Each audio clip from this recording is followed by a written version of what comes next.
60, aren't they? That was Zach Test.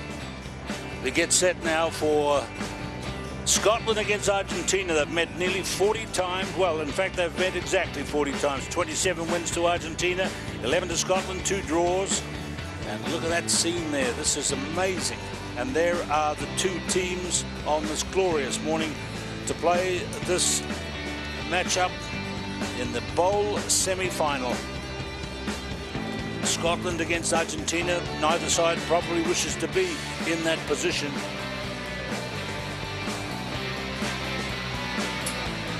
$34,000 here yesterday. 14,000 on the first day. So 50,000 on 2 days, and they're expecting close to a sellout today. On the third and final day as Scotland and Argentina come out to play.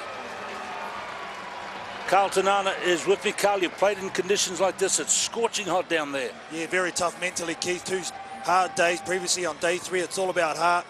Who wants it more? Trying to get your second win before the other team does. And if you do, then we hopefully get the advantage. But I'm interested to see how Argentina go here, Keith, because Santiago Gomez-Cota has really changed up his side over the last couple of days. But I think this is top lineup, starting with Herman Schultz and Sindingo Chukalet. I think he hasn't played them much so far. So when he did bring them on yesterday, they were very effective. Here's the man who refereed the final 7 days ago in Wellington, Marius van der Westhuizen of South Africa.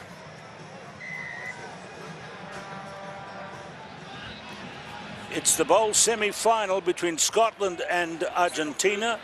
Scotland in the blue, Argentina playing in a kind of a foreign strip for their traditions. They're in the red. And the referee, Marius van der Westhuizen, blows for the first penalty. And Scotland have got some quick guys, got some hard-working forwards too. Scott Riddell on the floor there is one of them. Carl Tanana with me. What are you expecting from this, the contrast here? Yeah, I think Scotland, they need to use their big men where they were so effective last week. Riddell, Jewett and Robinson. The number 6, I think he's been outstanding the way he's been able to just distribute the ball and get into holes and sit out guys outside him.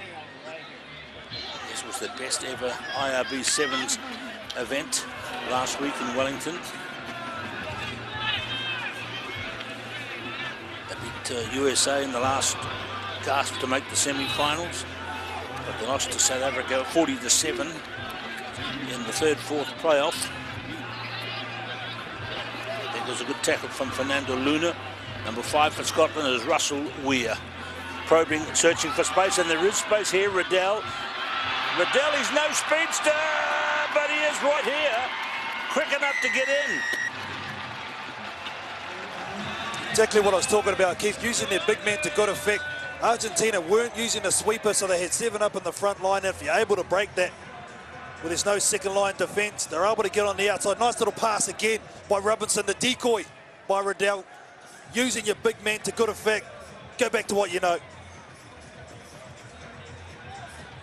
Been around has Scott Riddell. Don't mean to demean the man, but he's not one of their quick guys.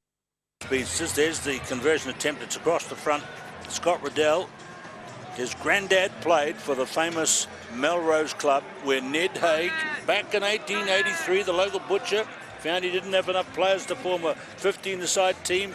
And there's a family, we met them yesterday. They come from Gullis Shields, which is very close to Melrose, in the borders of Scotland, where rugby is enormously popular and strong.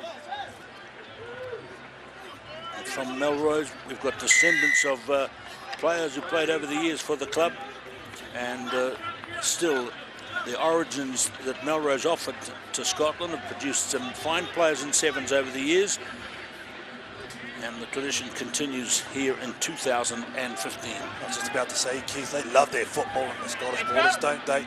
Very passionate. And here they go, another set piece for the Scottish. And there's a man also from Melrose, Scott White, the captain. The bounce of the ball has favoured Santiago Alvarez from Argentina. Zapato. And there is the deep push and the high trampoline bounce takes the ball across the sideline. Two very different kicks there. Colin McRae, pretty happy with the start. Nice variation too, using the chip over the top to get in behind the Argentinian defence, but they get back and use the long kick to release the pressure on defence. Graham Shield in the foreground there, another man out of Melrose. 19 change. The wonderful Melrose Sevens held every year in the village. Just go up the road to Bert's Hotel and celebrate afterwards. The winning team wins the Ladies' Cup. James Fleming, number 7 there for Scotland. Now it is with Argentina's best, Lunya. Gaston Revol. Lunya again. This is better from Argentina. Not so good. You see how the Argentinian attack, they'll go halfway through a hole and then offload the ball and look for the next player to really punch onto it. That's their secret. They're breaking the line. The Los Pumas, unfortunately, just trying a little chip kick there. Probably should have come in field and set it up. They're also good in that area, Keith. Yeah, good on you, Carl. Carl Tanana with me played a zillion games on the tour for, golly, how long, Carl? Nearly 10 years, was it? Yeah, very long time. A long time, and you can see all these things that we mortals, normal people, can't. Oh, look at that. That's a good instinct from White. Or will it be? Right against the goal, the dead ball line in the in-goal area. Bold. They're very ambitious here from the Scottish, having a go, and why not? I think they knew they had the advantage. Tippy-toeing on the touch line, weren't they?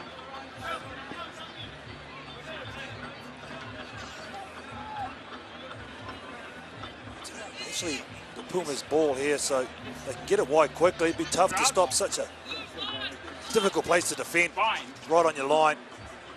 So Gaston Revol. He's at 38 IRB tournaments. He's got the ball again. Looks like Riddell is offside. So here comes a chance for the Pumas. They take the quick tap. The kick must leave the hand. They can't just tap it. And it's made space. Big hole. Fernando Lunya is in. Yeah, just a little step there. Riddell was on the deck, so they had a 7-on-6 situation. Numbers on the outside did Luna, but he didn't need them. They go to the left-hand side. Nice pass there by Herman Schultz. See there, the 2-on-1. Defence has to rush across, and Johnson on the slippery surface couldn't get there. And then Luna with the reply for the Los Pumas.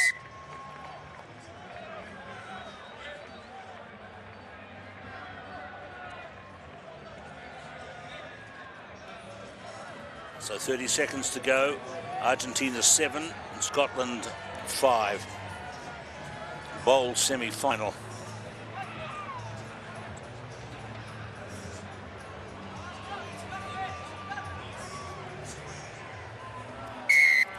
About to say Keith is about 5 metres in front.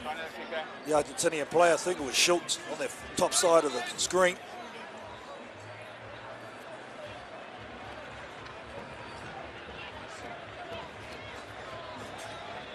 So the game will restart with a kick from halfway.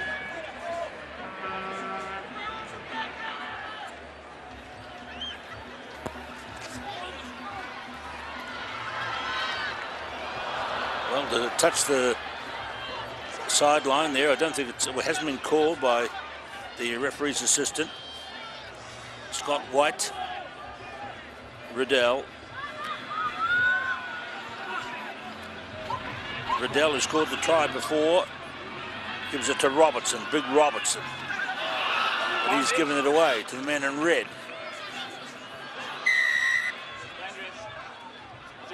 Back to Van der Westhuizen, the referee. Time expired here. Good defence here. Good line speed from Argentina. Do they have a go or they just kick it out for the half? Yeah, they have a go.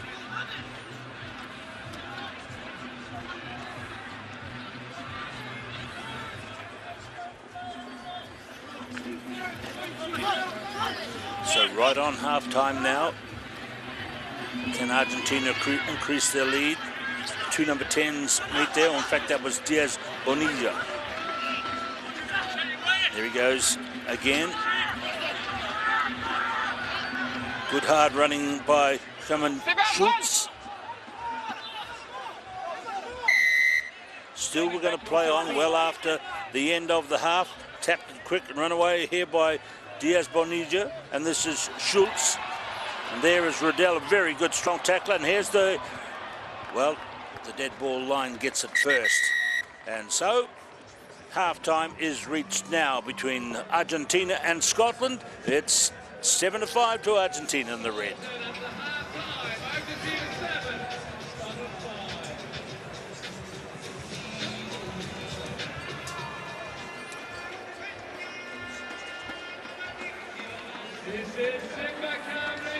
Just a small point about the game.